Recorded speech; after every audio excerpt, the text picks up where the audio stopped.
Dania says, I've been struggling with self-worth and verbalizing to my partner that I should be a priority. I tend to do for them and everyone else and forget that I need affection and attention too.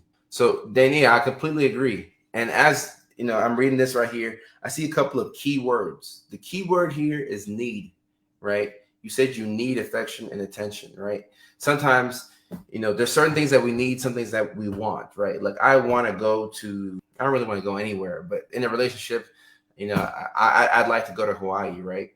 I'd like to go to Hawaii, but I don't need to go to Hawaii. If I'm dating somebody, me and her don't have to go to Hawaii for me to be happy. But I do need my space. I do need time to do my work. I do need my boundaries to be respected. So needs and wants are different. So if this is a need for you, the sooner you can have the conversation about this need, the better for you.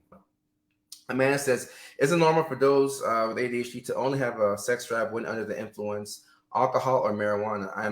I find I am unable to turn my mind off, focus on the now, and worry about everything.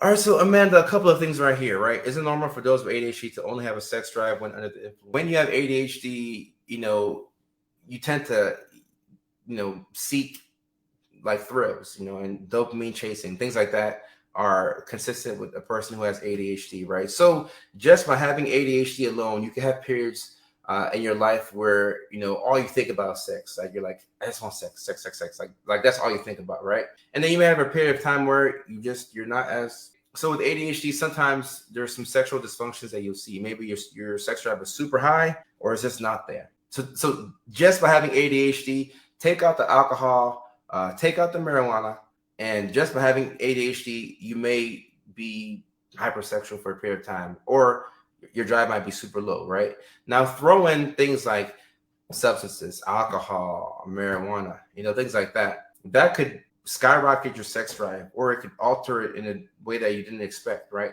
But normally things like alcohol and marijuana, I've seen people use that sometimes to increase their sex drive, right? Good question. Partner has PTSD and BPD, and we're just trying to understand each other. How can we communicate better without shutting down? So one thing that could be very helpful in this relationship is, taking a beat. That's what we say here in Hollywood, but taking a pause before speaking, especially when you're in an argument, right? Like if your partner has PTSD and BPD, so your partner's been through a lot of trauma, right? That he or she is dealing with. And then you throw in the borderline personality disorder in as well. And you can have somebody who is maybe just afraid that you're going to leave him or her, right?